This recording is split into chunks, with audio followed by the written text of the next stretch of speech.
37. 37.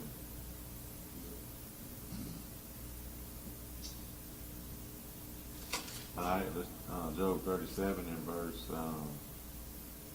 1. And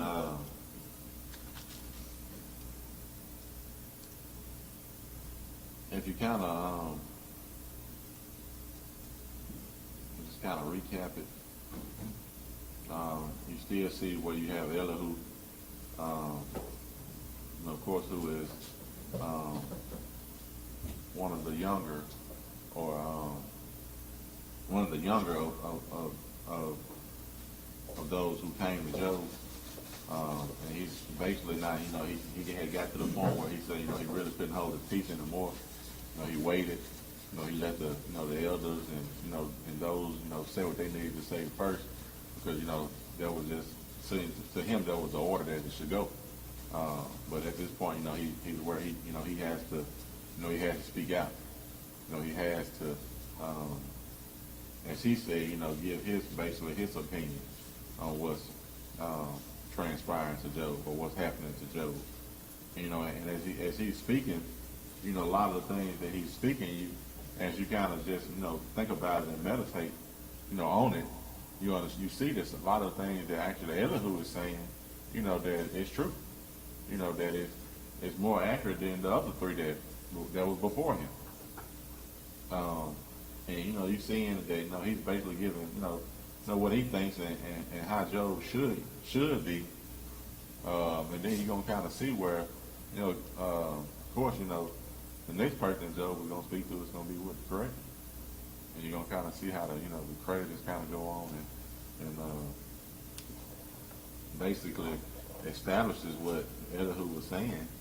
And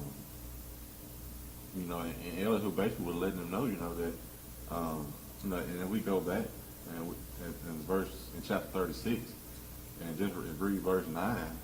You kind of see where Elihu kind of trying to give him some advice.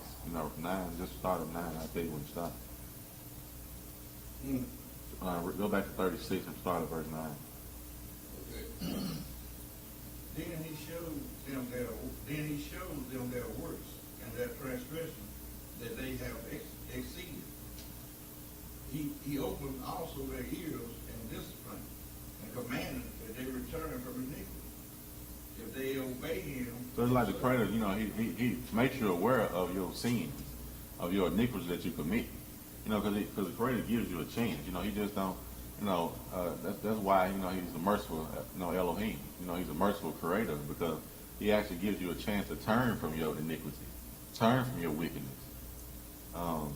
He don't just automatically, when you sin, punish you. Otherwise, like I often say that we wouldn't be here now if that was the case. A lot of us would, or most of us would. But Creator gives you, he lets you know which your iniquity is, and he gives you a chance to turn away from that iniquity. And as you continue to read, you will see. Go ahead. If they obey him and serve him, they shall spend their days in prosperity and their years in pleasure. If you obey the Creator, if you serve the Creator, it's simple. And the Creator's been telling us this since he first, married us, and when he first took us as a people. Even longer than that. All we got to do is obey and serve him.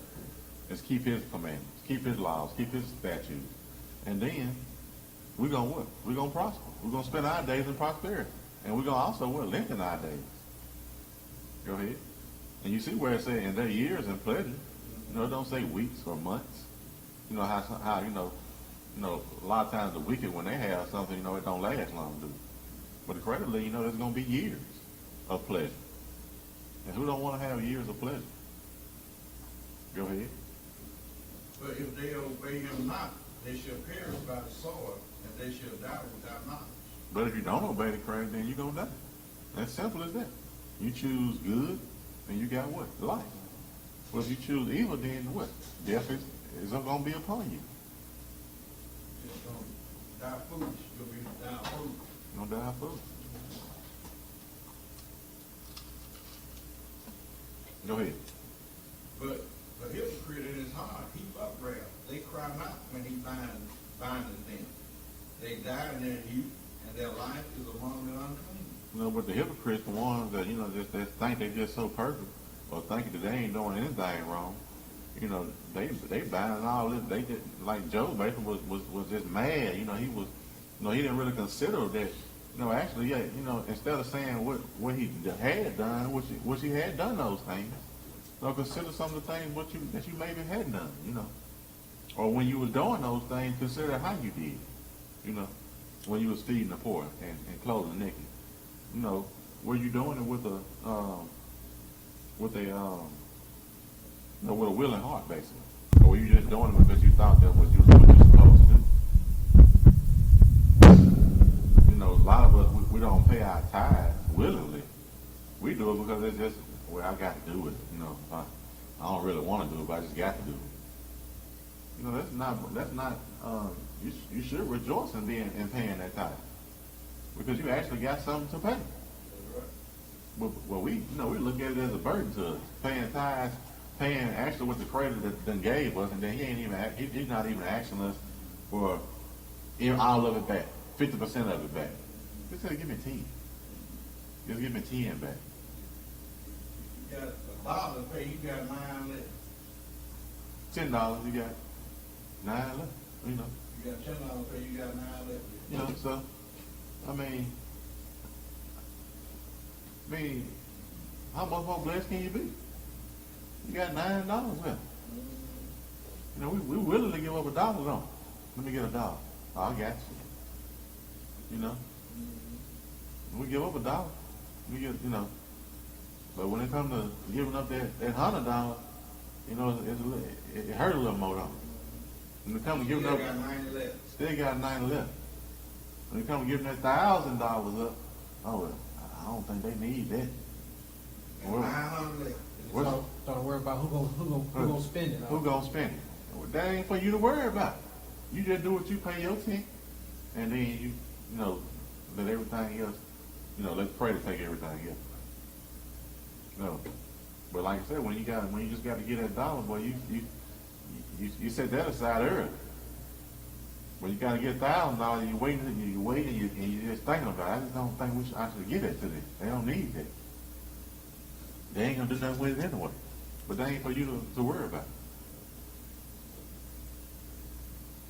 Go ahead. You think the Creator gonna take care of anybody that's you know, wronging him and unrighteously? So he gonna take it if it's not being done. If it's not being put toward what it's supposed to be, well, he'll take care of it.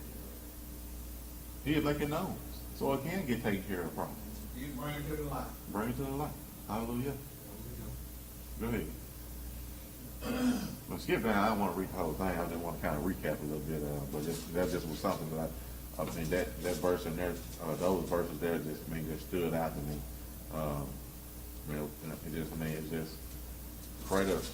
See, the Creator's not hard at all. I mean, Creator just asks for obedience.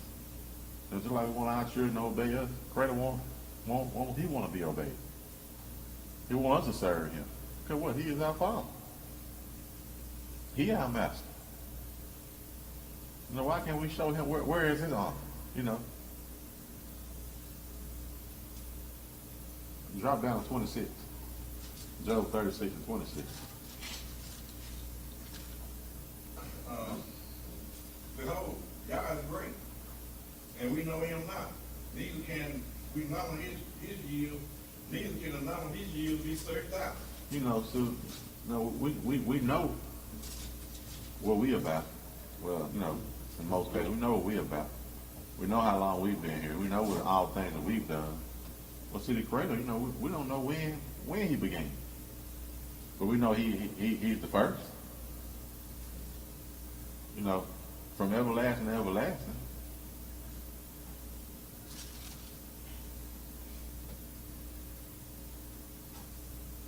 And verse 30 said, behold, he spread his light upon it. Verse 29 said, also can anyone understand the spreading of the clouds or the noise of his tabernacle. He spread his light upon it and covered the bottom of the sea.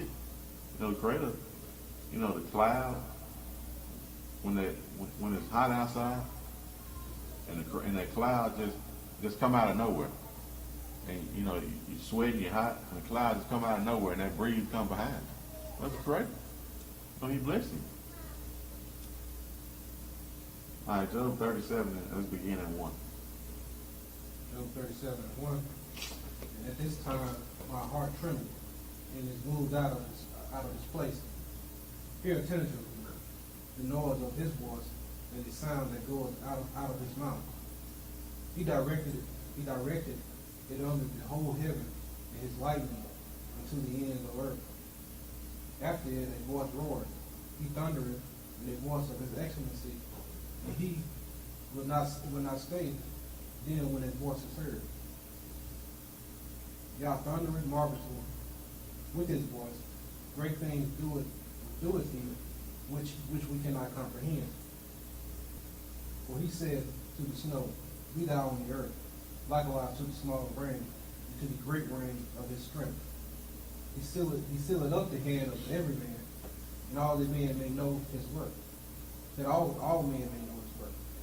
Then the beasts go into dens and remain in their places. Out of the south cometh the whirlwind, and the cold out of the north. You know, when it snows, when it rains, when you hear the thundering, you know, it's all Yah. It's all the Creator. You know, when you hear that thunder, you know you're going to get that good rain. But it's the Creator that does all these things. You know, he caused the beasts to go in their den and remain in their places. Out of the south cometh the whirlwind, and cold out of the north. Creator, you know, he creates everything. That whirlwind, that hurricane that we experience, those hurricanes that we're experiencing now, down on the over there, East Coast. yeah, the East Coast and all that. That's a Creator. It's not Mother Nature. Now, who the heathen like to credit everything to, Mother Nature. But it's what? It's Yah. It's the Creator of all things. Go ahead. I had wondered, I had seen a question in verse 7, where it Oh, this says, chapter. huh? This chapter. Yeah, we're in 37, right? Mm-hmm. Yeah, 37 and 7, where it says, he sealeth up the hand of every man, that all men may know his work. Is that saying, like, when the Most High might, you might grow something, and the Most High might like let a drought come, or he might, let something grow. Is that kind of like what's that saying? To let man know that he's not the one that's doing certain things, but that the Most High is the one that does it. You know exactly. Because a lot of times we get caught up, especially when it's good. We get to thinking, saying that this is what we did. This is, I'm the one went out there and planted that and made and caused this to grow. I'm the one that took care of this crop and made it grow like it did. But like you're saying, it's a Creator that does all these things. He's the one that sends the rain down for it to get the nourishment that it needs to grow and to produce. And then when it don't, he's the one who stops the rain. He's the one that causes your ground to be like brass. Like when you like sick and you go to the doctor and the doctor say, it ain't nothing else I can do for you, but the Most High might still heal you, that like filling up, maintaining, that the most, let us know that the Most High is in control of everything. Those were a couple of examples that I had thought of one that was that verse. Yeah, like just like you say, there's been plenty of times people went to the doctor and said, well, you got 2 weeks to live. But and they live 2 or 3 years, on, or maybe still live, whatever. So, but it's credited.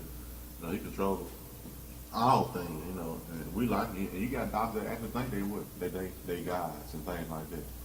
I'll make a lie, I saved this person, things like that. And some of them even say I killed this person. But And a lot of people think, a lot of doctors, you know, they put too much on themselves, and they think that, you know, the things that the Creator allowed them to do is all of them. Yeah, He give you the skill to do those things and to be able to be good surgeons or and do the operation and things like that, whatever. But it's because He gave you the skill. And no matter how good you are, sometimes when the people go to the best, they still don't make it good. So.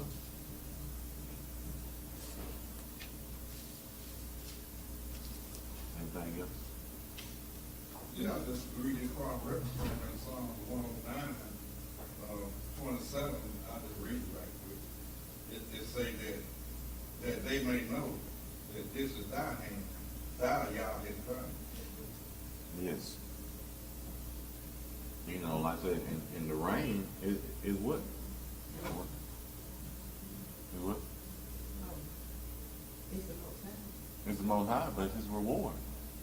But He also can use that rain to punish you too, man.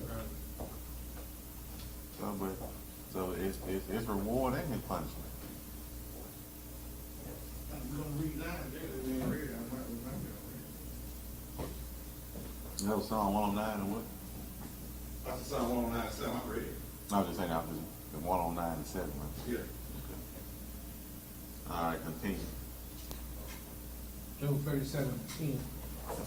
By the breath of Yahweh, the cross is given, and the breath of waters is straight. Also by watering, He reared the thick cloud. He scattered His bright cloud. And it is turned around about. It said by the breath of Yah, frost is given, and the breath of the waters is straight. Also by watering He weareth the thick cloud. He scattered His bright cloud. Go ahead. Verse 12. And it is turned round about by His counsel, that they may do whatsoever He commanded them upon the face of the whole of the world in the earth. So wherever the Creator, you know, commands the clouds to go, wherever He commands the whirlwinds to go, wherever He commands the rain, that's where it's going to be. That's where it's going to go. You know, people think it's like that, those hurricanes or whirlwinds or tornadoes. You know, people think that they just have their own mind and just go where they want to go. But it's the Creator. They go where the Creator commanded them to go. You know, so if it goes through Haiti, or if it goes through Florida or through New Orleans, the Creator commanded it to go there.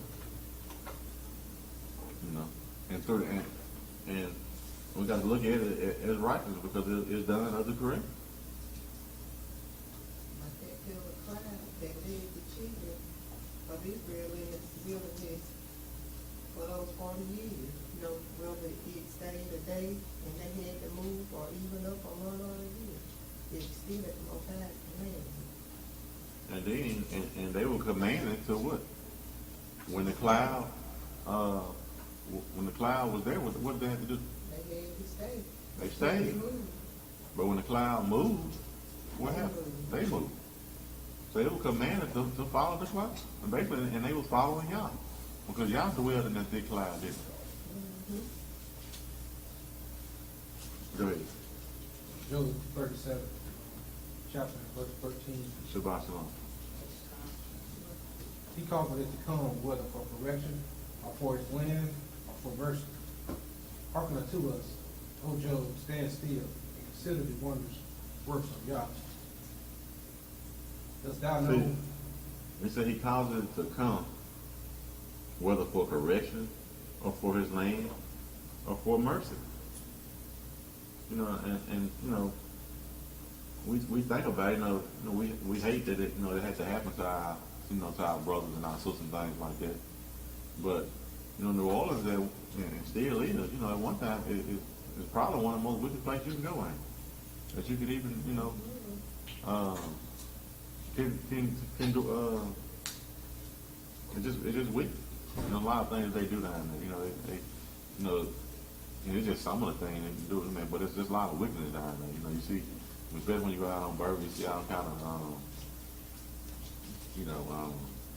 like voodoo and cross dresser, stuff like that. Stuff predator don't hate, I mean, predator hate, stuff like that, it's just, like I said, Mardi Gras, it's just not, pleasing to the creator, and I can't say that's why the creator went or whatever, but, or went through there like he did, but he did.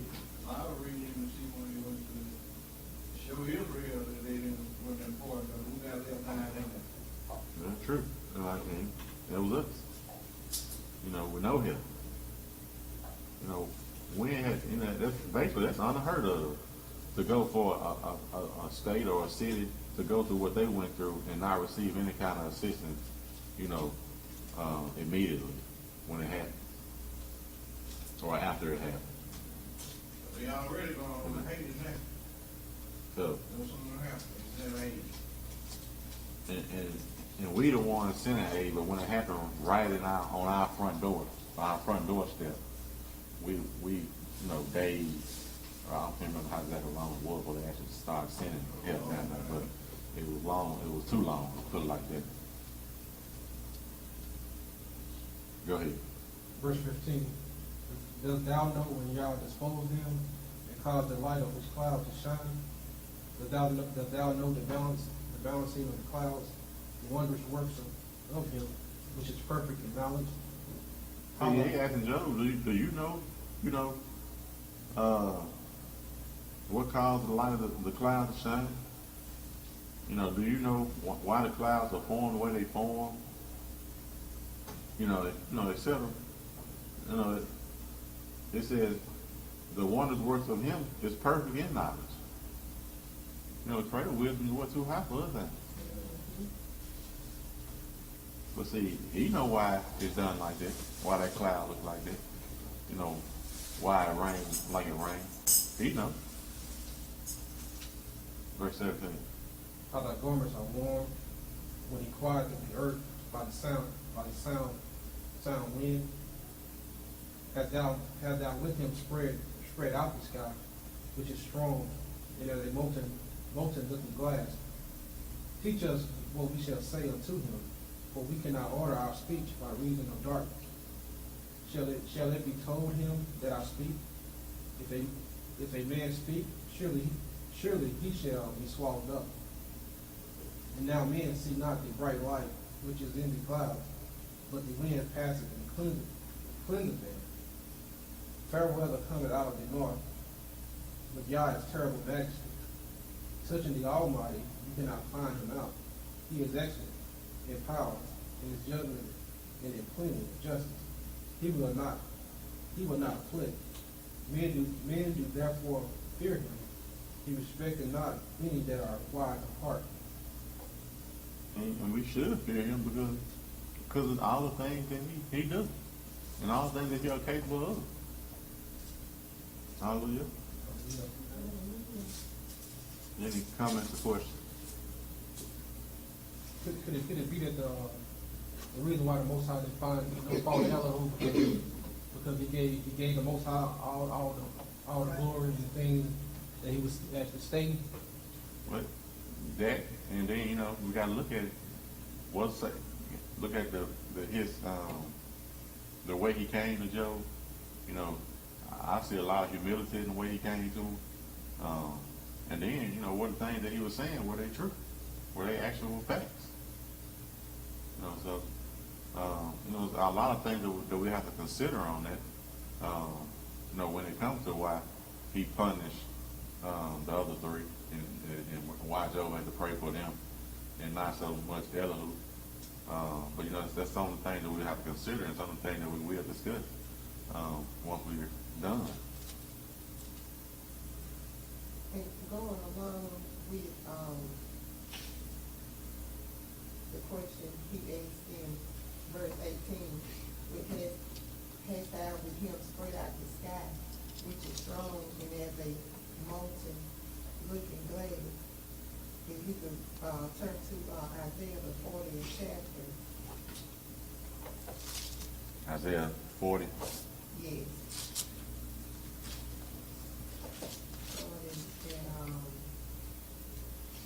I'm going to read verses 12 through 14.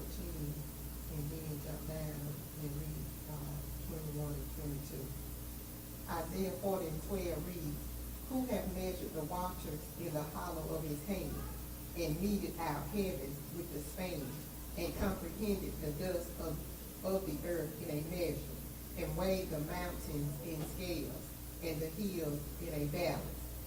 Who hath directed the spirit of Yah, or being his counselor, has taught him, with whom he took counsel, or who instructed him, and taught him in the path of judgment, and taught him knowledge, and showed to him the way of understanding?" Verse 21, "Have ye not known? Have ye not heard? Hath it not been told you from the beginning? Have ye not understood from the foundations of the earth?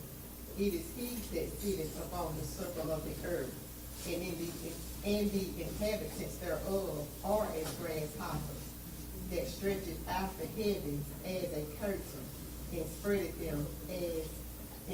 them out as a tent to dwell in." Hallelujah. It's Yah that what does all things. It was the creator who calculated the dimensions of the earth, and basically into a measure. He advised, did he have any advisors when he did these things? Did anybody advise him when it came to creating this earth? Stretching forth the heavens? Well, no, it was nobody. It was him.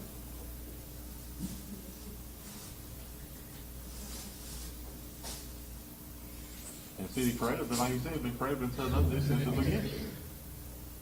But what we want to do, we still want to put somebody else there with him, though. We still want to, give this credit to somebody else. But it was only Yah. And then too, when you think about the Most High and his infinite wisdom, with Israel, with letting us never be counted or put to an end, he, did a couple impossible things for man.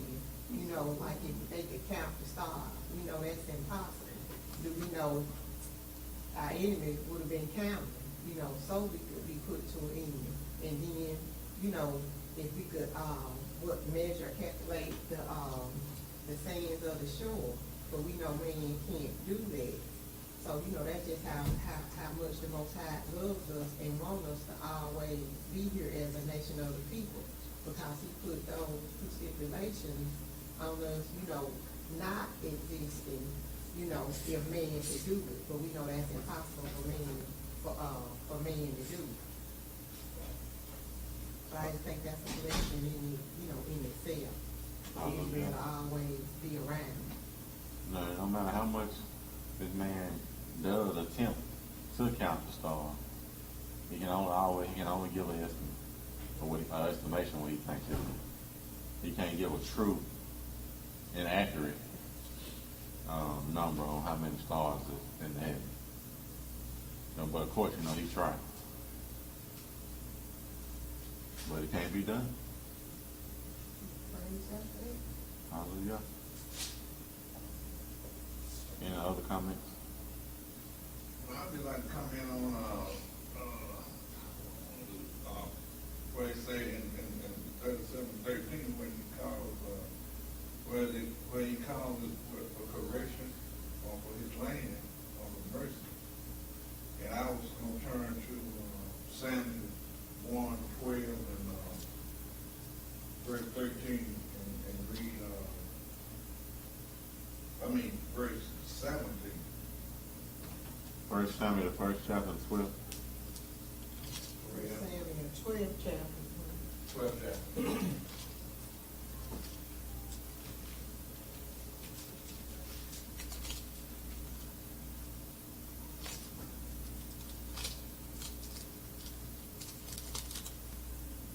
Verse what? I'll start at verse 17. It's about the time when they left. 15?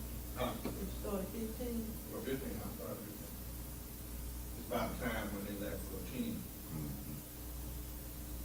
But if you will not obey the voice of Yah, but rebel against the commandments of Yah, then shall the hand of Yah be against you, as it was your father, therefore stand. Start at, if you will, start at 12, bro. 12. Mm.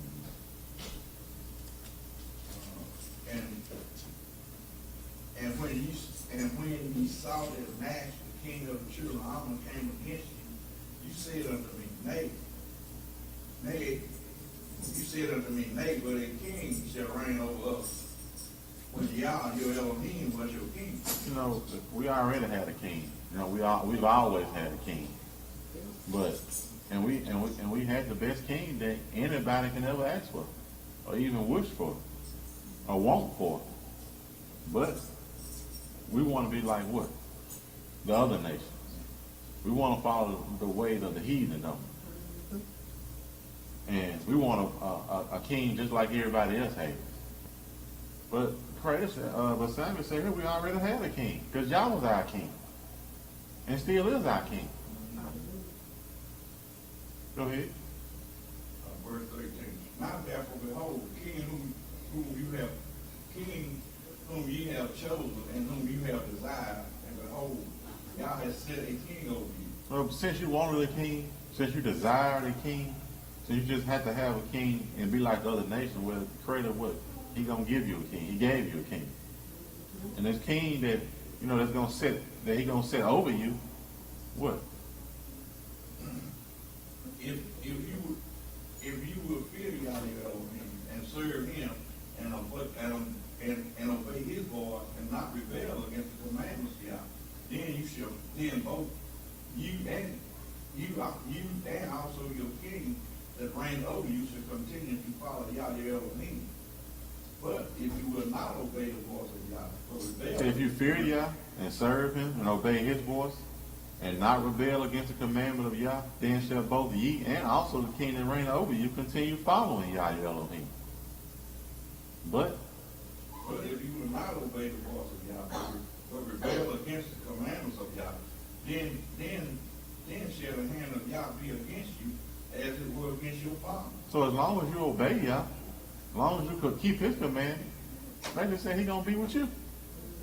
He gonna what? He gonna follow you, or you gonna continue to follow him in righteousness. But you gonna what? Get his mercy. But if you don't, if you rebel, if you don't obey his voice, if you rebel against the commandment, then Yah said, well, his hand gonna be against you. You know, that's like I said, the rod of reproof, to let us know that what we doing wrong, or that we are wrong, because you know you don't get punished in most cases unless you do something wrong, unless you're a black man in this country. But in the Creator don't punish you unless you would do something wrong. Go ahead. Now therefore stand and see this great thing which Yah will do before your eyes. Is it not we harvest today? I will call unto Yah, and he shall send thunder and rain, that you may perceive and see your wickedness is great, which you have done in the sight of Yah as before a king. So it was wicked for you to ask for a king. It was but the Creator already knew we would. But it was wicked for us to ask for a king because we already had a king. We had the most righteous king that we could ever have, and that we will ever have. Go ahead. And Samuel called unto Yah, and Yah sent thunder and rain that day, and all the people greatly feared Yah and Samuel. And the people said unto Samuel, pray for thy servant unto Yah thy Elohim, for we die not. For we have added unto all our sins this evil to add nothing for the king. We already wasn't doing what we were supposed to do anyway. We already was living in sin, and now we done added on to our sin, or to our evil. Go ahead. And Samuel said unto the people, fear not, ye have done all this wickedness, yet turn not aside from following Yah, but serve Yah with all your heart. You've done this wickedness, all this wickedness, but the only thing you got, he said, don't be afraid, fear not. All you got to do is make sure that you turn to the Creator and follow Him. No sacrifice. no sacrifice. You don't have to have nobody also to die for you. So all I need you to do is just turn to me and follow me in righteousness. Go ahead. And turn you not aside, but then you should go after vain things, which cannot profit, not a living, for they are vain. So when you turn aside from serving the Creator, and then you go try to serve JC, which is what, a vain thing. You know, serving, as they call it, the Muslim did, Uncle Al. You know, serving the potbelly did. No, these are vain things. It don't matter how much you pray to them, how much you call upon them, they can't help. They won't help. They won't do anything for you. And all your prayers that you pray, it will just be in vain. Go ahead. For y'all would not forsake his people for his great name's sake, because it is his pleasure. For it has pleased y'all to make you his people. See, it pleased y'all to make us his people. It wasn't that we were just so great. That we were just so righteous. That y'all said, I just got to make these my people. But it was because it pleased him to do so. Go ahead. Moreover, as for me, Elohim forbid that I should sin against y'all and cease to pray for you, but I will teach you the good way and the right way. And see how righteous Samuel is in this situation? No, he didn't just say, just get away from me, you sinners. I don't have no prayers for no sinners. He said it actually was a sin for him not to pray for them. No, doing that, even though all they had did, it still was a sin for him not to pray for them. And what? And also teach them what? Good in the right way. Because Samuel was a what? He was righteous, but he was a leader, right? And this is a prophet.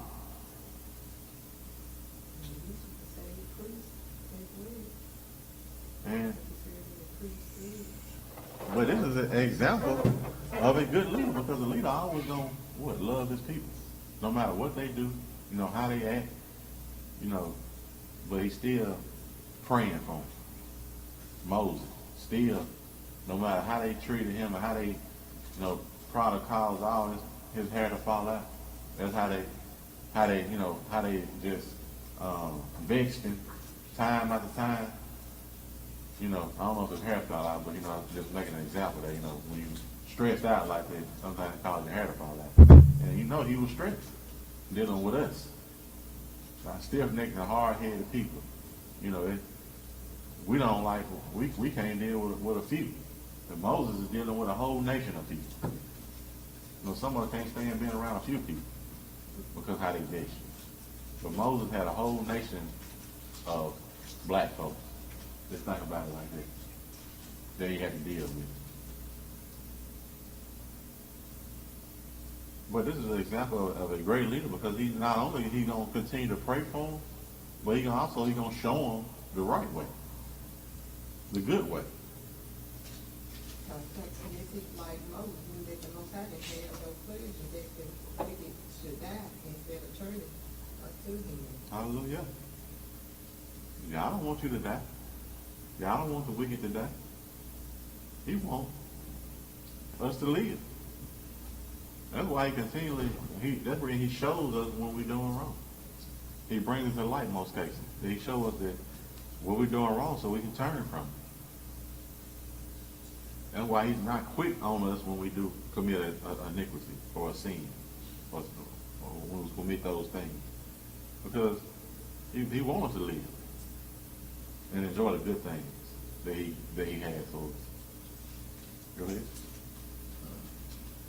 Only fear y'all, and serve him in truth and with all your heart. For consider how great this thing is. Consider how great thing he has done for you. But if ye shall still do wickedly, ye shall be consumed, both you and your king. But if you still do wickedly, well, I mean, I gave you a chance. I'm telling you to turn now. And you have a chance to turn. But if you want to continue to do wickedly, you and your king on what be consumed.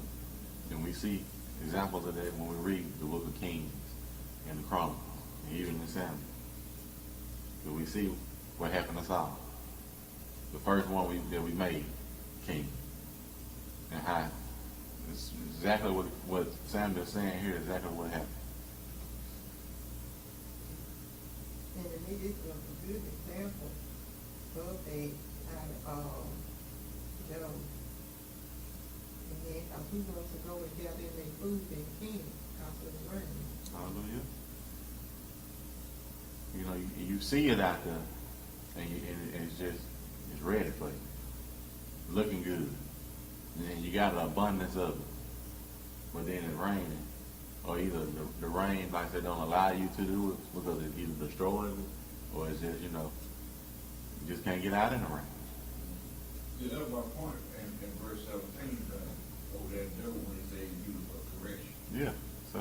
They asked for a king, he destroyed their crops. Why they couldn't get it even more, because it was already in the time of harvest. In the time of harvest. Hallelujah. Anybody else? All right, Job 38. And also, if we read in 37, you see Elihu, you see where he's saying, he's letting you know that, the creator actually comes in the whirlwind, right? There's a creator that brings this whirlwind, right? And then we're going to see how the creator answered Job, or how the creator spoke to Job. Go ahead. But it let you know, it's establishing basically this chapter before, and establishing, actually chapter 38, it wasn't chapter categorized in chapters or whatever, or set up in chapters, but it lets you know that, it just kind of let you know the order. Some people, I think they do say Job is out of order, I think, if I'm not mistaken, but it appears here that at least this part is in order. Then y'all answered Job out of the whirlwind and said, who is this that darkeneth counsel by words without knowledge? Gird up now thy loins like a man, for I will demand of thee, and answer thou me. Where was thou when I laid the foundations of the earth? Declare, if thou hast understanding. Fred asking a question here. Now, let you know, he's going to let you know that why you questioning me, you really ain't in a place to even attempt to even question things I've done, or what I've put on you. You don't question, you don't have any authority or any right to even ask me these things. Because where were you when I laid the foundations of the earth? Declare that thou hast understanding. If you can tell me where you were, let me go ahead and say it. Go ahead. Who hath laid the measure thereof, if thou knowest? Or who hath stretched the line upon it? Whereupon are the foundations thereof fastened? Or who laid the cornerstone thereof? When you're building something, you gotta have that cornerstone now. You got to have that starting place, don't you? Mm-hmm. But can you tell me where it is, who laid it? And then, matter of fact, not only who laid it, but can you go even farther? Can you tell me where it's at? Where did I begin when I began to stretch forth this earth? How is everything put together, tied together? Impossible. Go ahead. When the morning stars sang together, and all the sons of Elohim shouted for joy. Or who shut up the sea with doors when it brake forth, as if it had issued out of the womb? When I made the cloud the garment thereof, and thick darkness a swallowing band for it, and break up for it my decreed place, and set bars and doors, and said, hitherto shalt thou come, but no further, and here shall thy proud ways be stayed. And it's just perfect how, even when if you ever watch the waves come upon the shore, it's like they have a bound on it. They come to the same spot every time and don't go no further until the Creator allows it to go further. But they know how far they can go.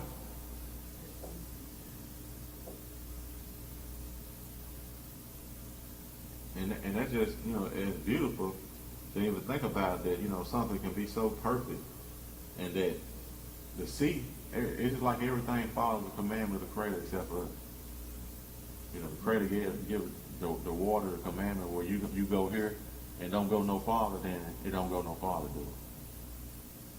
But if the Creator tell us don't do this, we testing, we trying. Go ahead. And we go to Psalm 104. Mm-hmm. And, read verse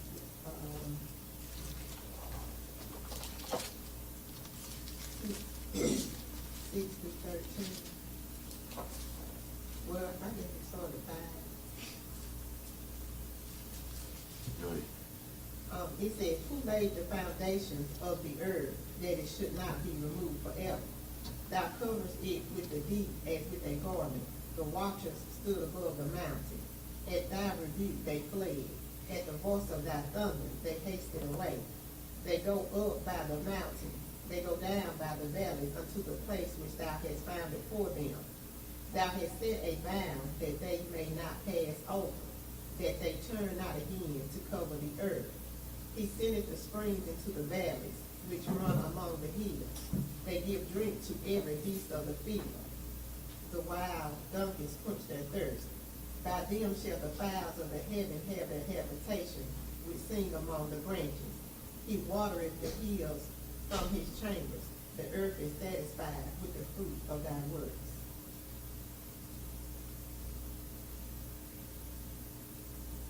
Read 14. He causes the grass to grow for the cattle and herb for the service of man, that he may bring forth food out of the earth. Hallelujah.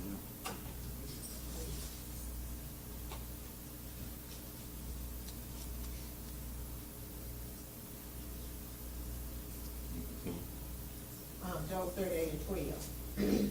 Hast thou commanded the morning since thy days, and caused the day spring to know his place? See, Creator, when it's time for the sun to rise, that sun gonna rise every day, right? It's gonna come up every day the way it's supposed to come up, right? And it's gonna set the same way. At the commandment. Everything seems to follow the Creator's commandment again, except for us.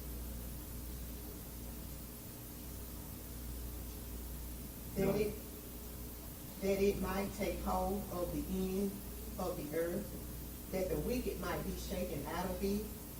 Is it turned as clay to the seal, and they stand as a garment.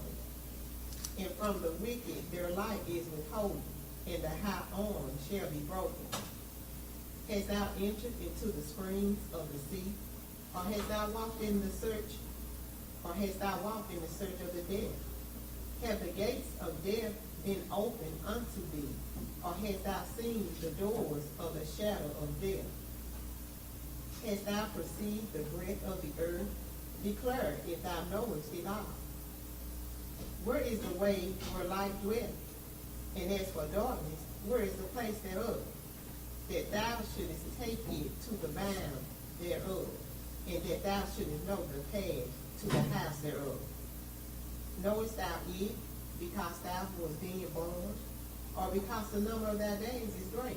So what the Creator saying there? It's like, to me, he asking, do you even know all of these things because you were born when I had created all these things? Or because, because your days are like mine, so great that you would know these, like you've been living ever since I've been living. Exactly. He said, knowest thou it because thou was then born. When I did all these things that we just read in the verses ahead of this, where you were born, were you alive? So, go ahead. 22. Hast thou entered into the treasures of the snow, or hast thou seen the treasures of the hail, which I have reserved against the time of trouble, against the day of battle and war? By what way is the light parted, which scattereth the east wind upon the earth?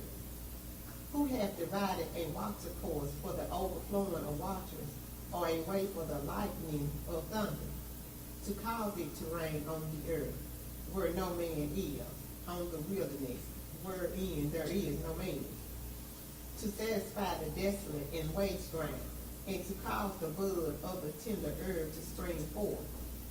Hath the rain a father? Or who hath begotten the drops of dew? Out of those wombs came the ice, or the hoary frost of heaven, who hath gendered it? The waters are hid as with a stone. Yeah, look at what it says in verse 29. It says, out of whose womb came the ice, and the hoary frost of the heaven, who hath gendered it? Go ahead.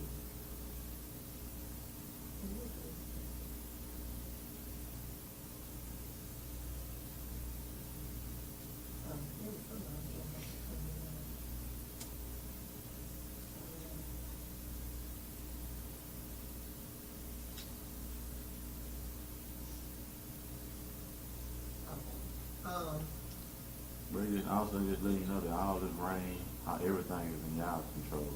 And, it goes wherever he tells it to. And even when you go back to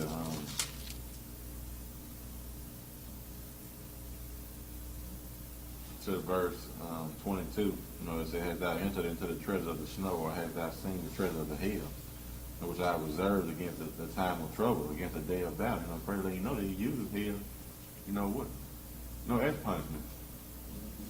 And he used hail as punishment to who? Solomon God moral one time, brimstone. Who else?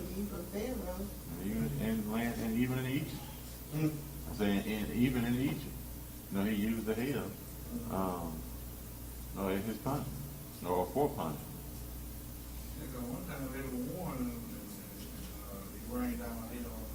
They got to get all people dead or something. Exactly. So Down stone or something. Somebody was fighting. Yeah. That's held down stone. Yeah. Mm-hmm. But it's used as as a punishment for the wicked, or wicked nations to it, amongst us. Yeah. Oh, in 22, that's what I was thinking of when it says, "Hast thou entered into the treasure of the snow?" Because I think it might be somewhere in Psalms or whatever, where it says we can stand before the Most High's cold. So, you can stand before the cold, you don't know the treasure of it.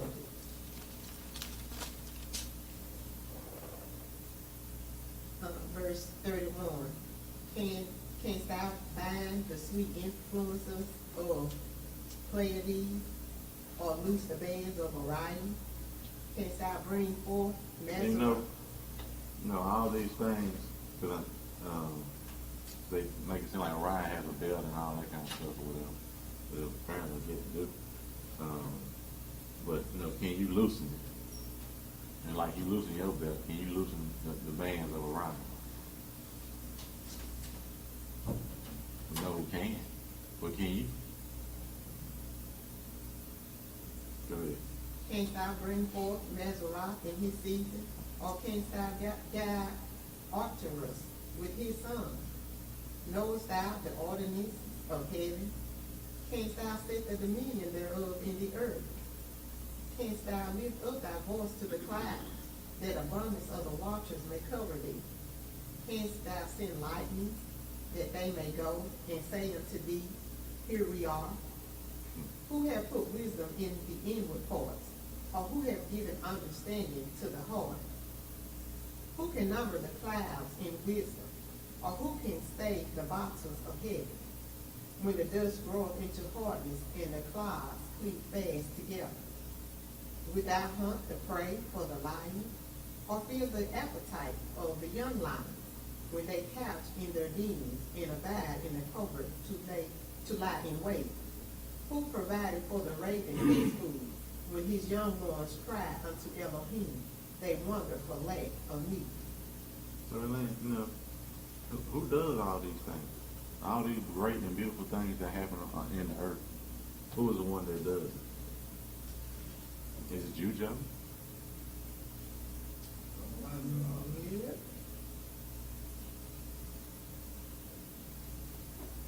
Any questions or comments on Job 38th chapter?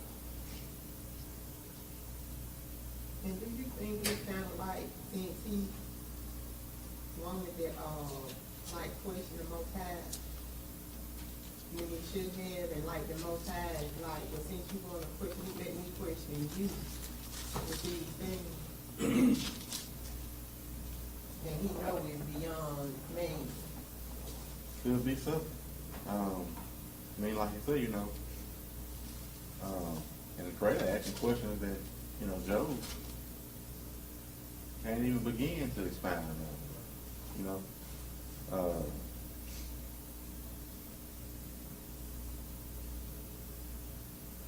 But like I said, you know, a lot of times we want to be in a place, or a lot of times we act in the place where we should. You know, we don't know our place, we don't know our role.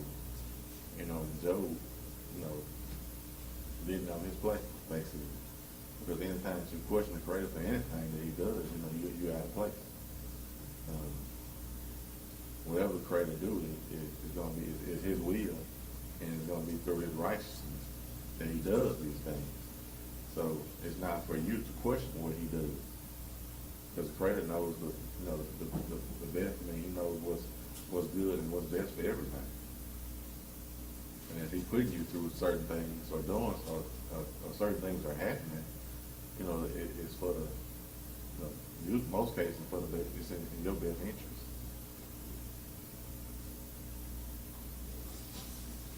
Or any comments?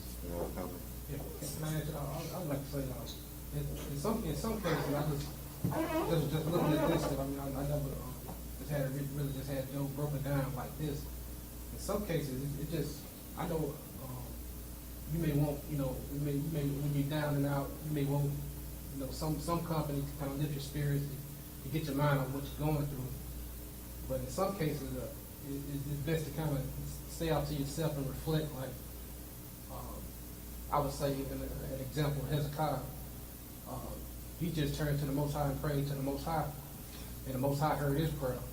Because you kind of look, just me, in my opinion, it just looked like Job was righteous. The Most High allowed Satan to test Job or tempt Job. Job started out giving the Most High credit and praise, and as his friends just kept coming at him, it's just like he forgot about giving the Most High praise, and he started talking about what he has been doing or what he done. And I just think that's, in my opinion, I just think that's what Job failed the test. He started giving the Most High praise and his glory, and started talking about what he done or what he did. And so, nah, he didn't deserve what was that. Right.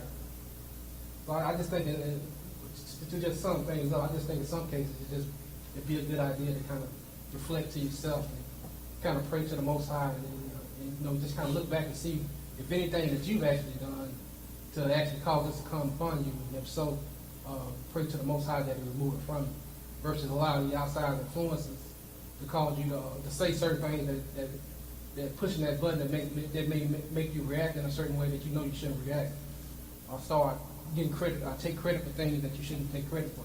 But the Most High has done all things for you. And in most cases, you have to, when stuff is going wrong, you got to look at yourself and evaluate, you know, what you're doing. You know, you got to act, and like you said, pray to the Creator, and ask the Creator to search you. And if there is something, you know, that's unclean in you or that's not right, ask, you know, have Him to remove it. Ask Him to remove it. And that's what David did. You know, he prayed and he had credit to, if it was something that, you know, unrighteous in him, to remove it. He said, search me out. And if there be any, you know, based on or unrighteousness in me, remove it. And my comment is, when people come, you already in done all that, and people come after you, and Joe was really talking to his friend, but probably in his heart that he started questioning the Most High, why would these things happening to him? And he started, he was cursing the day that he was born and all that type of stuff. And it's not saying that Joe deserved what come upon him. That was the deal that the Most High made with Satan. You can do anything you want to him, just don't take his life. And I think that Job could be justified in what he was saying to his friends. Because he was questioning them if he had did this and I had did this, and he could see the Most High done stuff like that, this him. And then today in our lives, things start happening to us. We start questioning the Most High. Why is this going on? And why is this? And I tried to keep your laws, and I tried to do this, and I tried to do that. We all be guilty of that. Well, are we right for doing it? No, you're not right, but we are human. We are human beings, and so we question the Most High on things what happened to us. We might not direct call his name, but you wondering in your mind, why is this happening to me? I tried to live right. I tried to treat everybody the way they. Then you start questioning. You all might not do it, but I do. I just said I do. Didn't Moses question the Most High a lot? As No. far as like if he was, he was telling him he's the one, he was like, but no, not me, and he's talking about his high tone, and, Well, I wouldn't say that was that a question to him. He was more trying to me, it was more like excuses trying to get out of it. No, I don't think Moses really questioned the Creator. I wouldn't say a lot. Now, he may have questioned him once or twice. I think when he asked, one time he asked, why did you, why you put this on me, basically? But it wasn't, he wasn't questioning the Creator like that. I don't think. So if you look at Job, he was, I done did this, I did that, But when he talking to his friends, or that was after they had left. Well, whether he was talking, now in most cases it was his friends, and when he was talking to his friends when he was doing it. But what do you tell your friends when they come asking you on something you're not guilty of? What do we tell our friends when they come in? What do we just keep our mouth closed and let them talk? Well, you have to. I mean, sometimes we have to, but do we? Well, and then sometimes when we don't, and when we do, we might say something we're not supposed to. No, that's all the time. What you will see though, and what I'm getting out of this, as we up to where we at now, what he did was wrong. For questioning the Creator.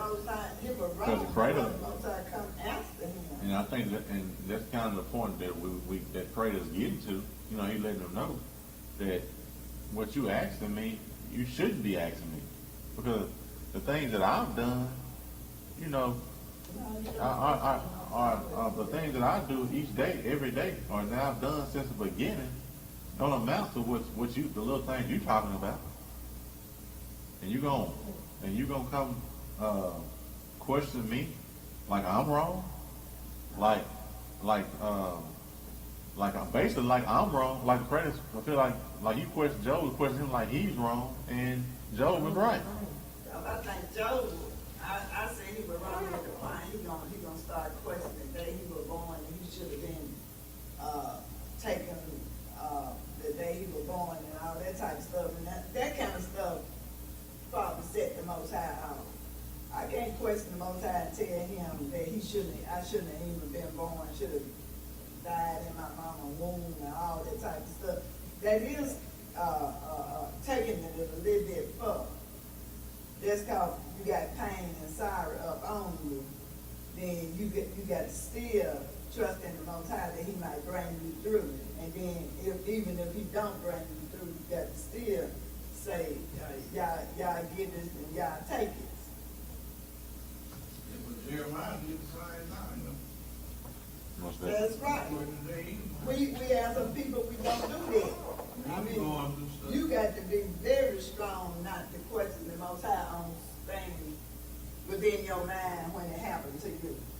Because I have questioned him on things that happen. I mean, I can't say none of the rest of you all have, but I have. Why is this and why is that? And when I did question him, he quickly brought it to my mind. Just like he was doing. Just like he was doing. But that didn't make me self-righteous because I was done questioning the Most High like that. That was When Job was speaking, that was in sorrow and pity, sorrow and grief. Why you would come after someone, even if your friends come to you and try to tell you things that you doing wrong, it'll be maybe out of grief and sorrow. But I wouldn't call myself self-righteous because I do that.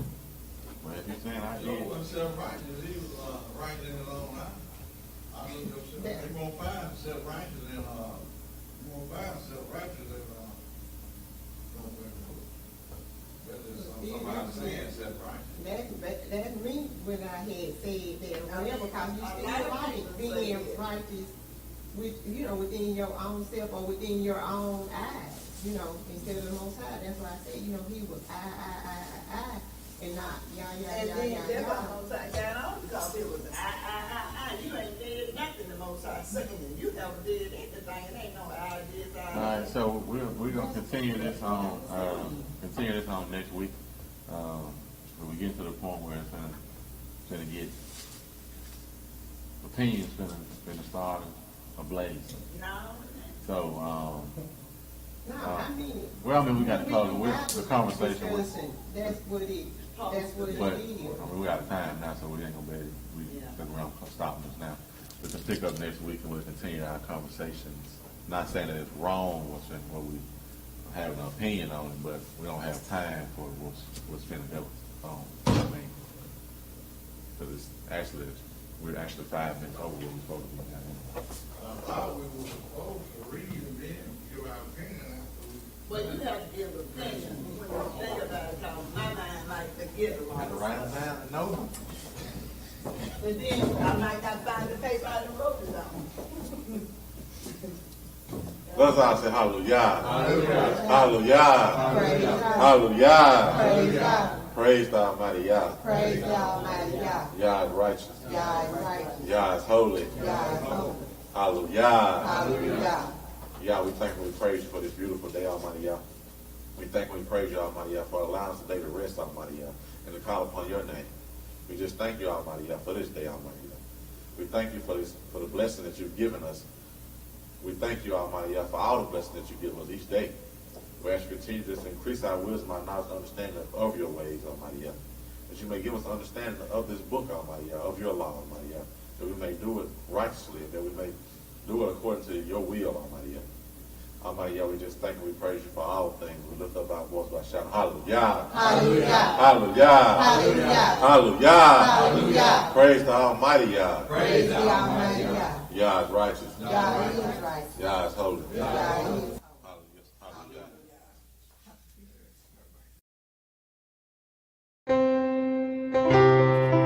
Just so glad to be here today in the land of the living. Thanking the Almighty Yah for all you've done for all of us.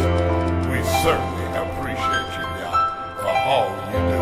We love your laws, your statutes,